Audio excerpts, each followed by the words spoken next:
Hello, my name is Andrew Collins and I'm a telly addict. Well, this is the 100th telly addict I've written and read out since May 2011. And what a journey it's been. Remember this clip from the very first one?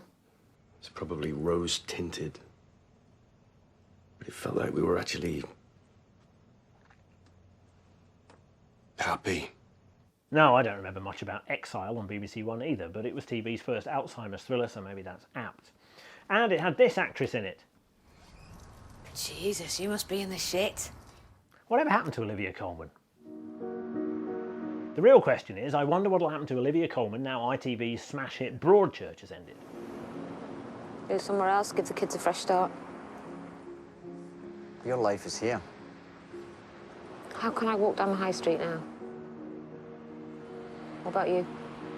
He'll be in everything, just like you will. But there's no denying the long-range emotional power of Colman's performance in Broadchurch, whose finale either paid off the previous 7 episodes of suspicion creep adequately or inadequately, delete as applicable. For me, it was the getting there that counted, and the getting there was good. Oh, I'm done. Medical doubt's all over. Look at us, former detectives club. And that's surely how they'll get a second series out of Miller and Hardy. I'd watch it. We didn't have to wait long to see David Tennant again. He left Dorset on Monday and, with just enough time to paint the ceiling, turned up in Westminster on Thursday as the politician's husband on BBC Two. A luxurious 18 years after The Politician's Wife for Channel 4, writer Paula Milne returns to the fertile topsoil of parliamentary matrimony, but in the Balls-Cooper era, with Tennant as the Secretary of State for Work and Pensions, who resigns in a failed leadership bid and has to face less work and more pension. With barely enough time to reconnect with his obligatory autistic son, his mousy rising star of a wife, Emily Watson, is manoeuvred into work and pensions by the very Machiavellis who manoeuvred him out. So Tennant turns armchair Machiavelli and starts picking out his wife's outfits. They're a bit Theresa May, aren't they?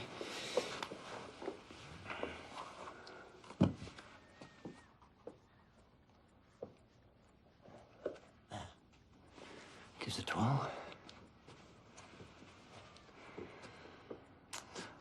I forgot rule number 1. To stay top dog, you may have to unleash the bitch within you, Freya. Don't be afraid of that. Political drama has a get-out-of-dramatic jail-free card. The characters are allowed to make speeches where ordinary civilians might make conversation. This is fun for the writer and actors, sometimes less so for us. Although I was impressed that we got 38 minutes into the first episode before this obligatory cliché was used, after the obligatory jogging scene.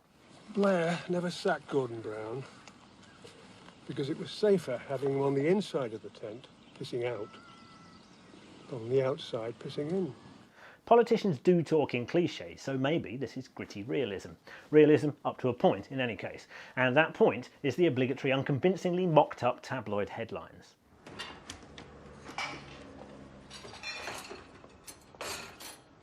Slow news day for The Sun. And what a shame all of its headline writers were on holiday. A disappointing eye-off-the-ball moment for the props department there, who had the mocked-up cabinet meeting room down to a T. Give or take a couple of windows on the far wall at the end, but let's not be too anal. On points, my approval rating for The Politician's Husband is just about high enough to lure me back for more. The supporting cast is sterling: Jack Shepherd, Ed Stoppard, the criminally underused Roger Allam, and it's implicit from this scene in the Cabinet Office that Watson's mouse is destined to roar. Feel the almost sexual hum of power coming off that blotter. Someone more eagle-eyed than me spotted that Milne has named all of her characters after characters in what some might regard as a slightly more substantial political drama, The West Wing. Hoynes, Lyman, Brock, Moss, Babish, Bailey, Hooper, look them up. It may be the shortest suicide note in history. While most TV drama aims for width, Sky Arts are asking us instead to feel the quality. John? I used to say, life's what happens when you're making other plans. The second half-hour standalone play in its Playhouse Presents strand was Snodgrass by David Quantick. I used to say, suddenly you're 40 and there's so much left to do. I've known David Quantick for 25 years, but I haven't seen him for ages, so you'll have to trust my impartiality. I used to say, a wop bop-a-loo bop a womp bam boom. An imagined day in the life of John Lennon if he'd left the Beatles in 1962, it was a gleaming gem. I used to say a lot of things. Ian Hart has inhabited Lennon twice before, in Christopher Monk's chamber piece, The Hours and the Times, and Ian Softley's conventional biopic, Backbeat. Snodgrass gave us an altogether less cool Dr. Winston O'Boogie, 51 and on the dole. I've got a letter. Excuse me while I rifle through me back pages. No, all right, fair enough. He was crap anyway. Blowing out the wind, more likely, I used to say. I've been summoned by ye job centre to see... Oh, no, I can't read that without me glasses. Played in the saddest key of all, Snodgrass gave Lennon back his wisecracks, but instead of being lapped up by the world's press at airports or around an Amsterdam hotel bed, they echoed off grey walls of administrative indifference. This was the only Hilton the alternative Lennon was going to. Based on a short story by a science fiction writer and alternative historian I can't pretend to have ever heard of called Ian R. MacLeod, the film's Beatles references were never heavy-handed. Oh, well, talk of ye devil. Note How Do You Do What You Do To Me, which the Beatles recorded as their first single, but which was scrapped in favour of Love Me Do. And when one of the terrestrial broadcasters starts commissioning and funding half-hour standalone plays, maybe all the acting and writing talent being greedily gobbled up by Sky will come back. Oh, and a nod to former Boo Radley, Martin Carr, who wrote the lovely fake Lennon songs.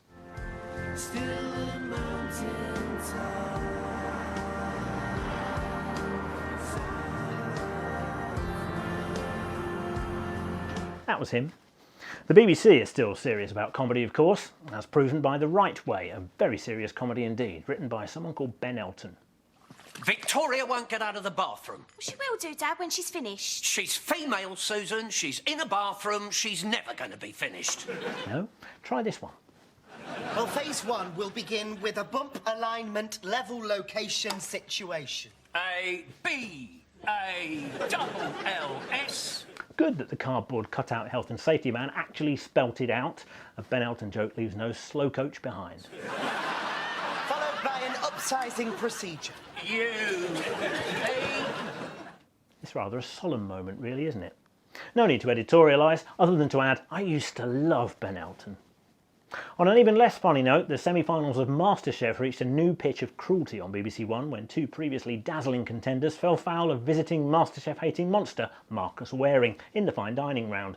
Some viewers may find the following scenes distressing. It's as far away from fine dining as North Pole, South Pole. Wait, Dale's not crying yet. Give him another helping. And if you took the sauce out of the equation, it's not very good. Time for John to join in the bullying because he wants to get in with the bully and not the victim. You can't keep on reinventing the wheel, Dale. OK, don't worry, mate. Don't worry. Assassination doesn't get much tougher than this. Although it was Greg who played the social worker. Yeah, shake your hand. You're all right. Sorry, I can't believe I'm crying. It's OK. It's all right. It's all right. They say that the quality of the amateur cooks on this series has reached a new level of invention and skill, which explains the high stakes. I just hope next year the judges don't actually force anybody's head into a deep fat fryer.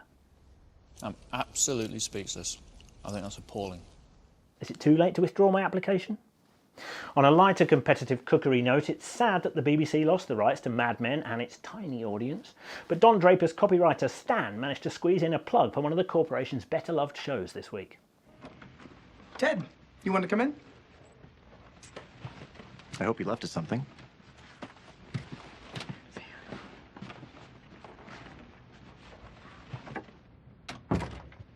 It's a bake-off? Can't wait for August. I haven't got time this week to review the latest transatlantic pre-Enlightenment sex and sandals drama, Da Vinci's Demons, but look who made a surprising cameo in episode 1. Out you go, boy. Host Hugh Bonneville centering himself backstage at the Olivier Awards there. Well, this has been the 100th Telly Addict. As ever, let me know what you think of the programmes I've reviewed, not the review itself. I've done that for you. So what we're looking at here, Team Health and Safety, is a complete balls up. Cheers.